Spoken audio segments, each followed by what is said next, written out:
Welcome to the Foreign Press. First of all, I just want to say, I'm alive, and you're all witnesses. And now that I dispatched this piece of fake news, I want to give you an update on Operation Roaring Lion. Under President Trump's visionary leadership, America and Israel are acting together in Iran with great determination and unprecedented strength.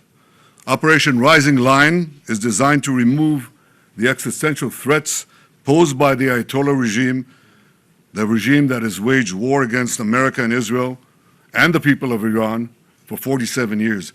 It chants death to America, death to Israel, and it delivers death to its own people. Our goals are three. One, removing the nuclear threat. Second, removing the ballistic missile threat, and removing both of these threats before they're buried deep underground and become immune from aerial attack. And third, this means creating the conditions for the Iranian to grasp their freedom, to control their destiny. Today, the Ayatollah regime is not only attacking America, not only attacking Israel, not only attacking the Iranian people, it is attacking the entire Middle East and beyond. They've attacked civilians and American assets in Iraq, Kuwait, Saudi Arabia, Bahrain, Qatar, UAE, Oman, and they've even attacked through their proxies Cyprus and Europe. We've warned for decades that their ballistic missile program would be used to attack these targets far and wide, and if they're not stopped, that's just the beginning. The death cult in Iran is trying to blackmail the world by closing a key international maritime route, the Straits of Hormuz. It won't work. Israel is helping in its own way, and intel and other means, the American effort to open the Straits of Hormuz, rather. But I want to ask you to imagine how the Ayatollah regime would be able to blackmail the entire world if they had ballistic missiles with nuclear warheads. Just imagine what they would do. Look at what they're doing now and imagine what they would do if they had ballistic missiles, international range ballistic missiles, and nuclear-tipped warheads. Just imagine what a great threat that would be.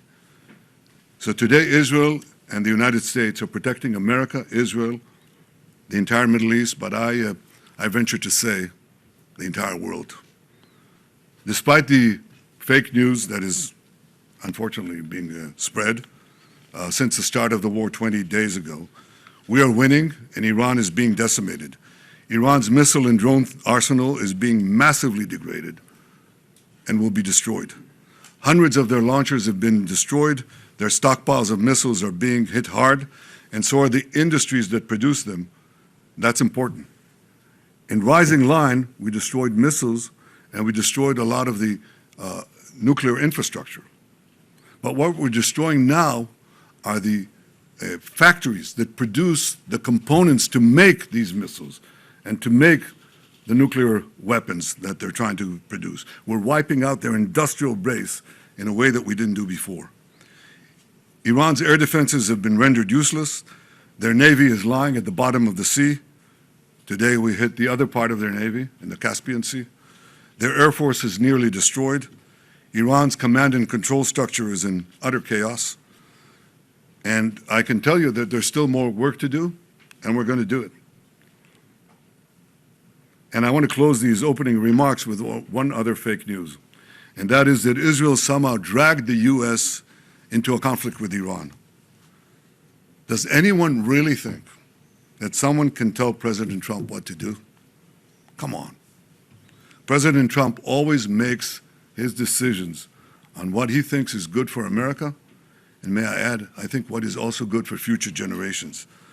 In this case, those interests are absolutely clear, and so is the clarity of our achievements. Together in close coordination with President Trump, close coordination between America and Israel, our militaries, our intelligence services, we're achieving goals in lightning speed. But I want to say another word. It's been said that for 40 years, I've been saying that Iran is a danger to Israel and a danger to the world. That is true. You know who else said that? President Trump. 47 years ago, when the Iranian thugs took over the American embassy, he said how dangerous this regime is. In his first term in office, he didn't need any convincing. He said the Iranian nuclear deal was the worst deal that he'd ever seen, and he walked out of it. Right before his second term, before he was reelected, I went to see him in Mar-a-Lago. The first thing he said to me was, "Bibi, we've got to make sure that Iran doesn't have nuclear weapons." He said that to me. I didn't say it to him. He didn't need any convincing there either. Now, why did he say that?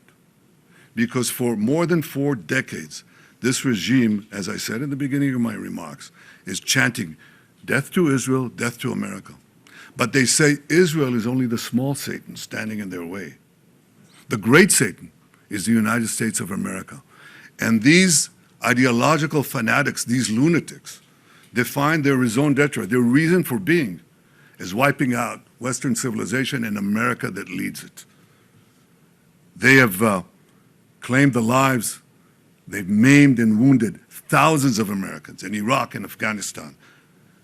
They killed the American Marines in Beirut. They bombed your embassies. They tried to assassinate the American president, Donald Trump, not once, but twice.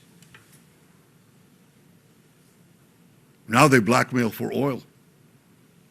Just imagine what they would do, what they're capable of doing, if these lunatics had nuclear weapons and the means to deliver them to every American city and every European city and everywhere around the globe. This is a danger for the entire world. It's certainly a danger for Israel. It's certainly a danger for America. We see eye to eye on that. President Trump and I, Israel and America. But I think if people are honest, if leaders are honest, they would understand that we're not only fighting our fight, we're fighting their fight. I speak to dozens of world leaders. Dozens. They all know that. And privately, they all say that. They say that privately, but I say it publicly. The world owes a debt of deep indebtedness to President Trump for leading this effort to safeguard our future. Want a transitional leader that will have a transition. You don't want to replace one Ayatollah with another. You don't want to replace Hitler with Himmler. So I think the question is, will the conditions be created for such a change? I think it's too early to say. And I think in the final account, as I said, it's up to the Iranian people to show that, to choose the moment and to rise to the moment. We can create the conditions, but they have to, they have to exploit those conditions at a certain point. It is often said that you can't do revolutions from the air. That is true. You can't do it only from the air. You can do a lot of things from the air, and we're doing, but there has to be a ground component as well. There are many possibilities for this ground component, and I take the liberty of not sharing with you all those possibilities. Would you recognize Pahlavi if the people keep chanting for him in the streets? Well, I'm not going to say who specifically is going to be there, but I think he's been a force for good. He's been trying to get the people to unite for a transitional government, a democratic transitional government, or a moderate transitional government. I hope that it comes to being. I think it's too early to say. Well, I think we have concrete goals, how to do it, how to end it. We want to, as I said, decimate the ballistic missile program, which we're doing, decimate the nuclear program, which we're doing. I think that those are goals that are achievable, but I'm not going to put a schedule or a stopwatch on it. I think we have goals that have to be achieved, and we're not counting the days. But I will say this canard that we drag the United States into it is not just a canard, it's ridiculous.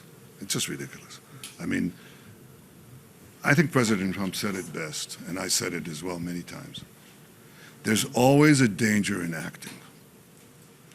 But in conditions of existential threats, there's a much greater danger in not acting.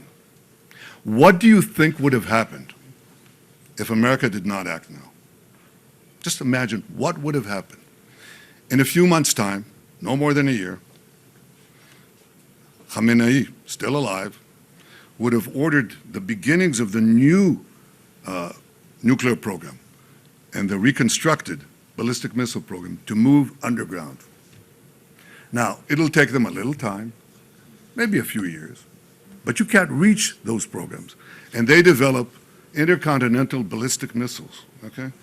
That means missiles that can hit Chicago and New York and Florida and Texas and California.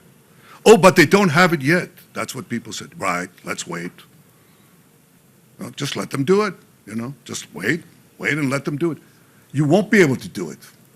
It's the last moment. No, it takes a little time. I mean, you had a few months to prevent them from doing it and to just decimate these industries and perhaps achieve this transitional government in Iran.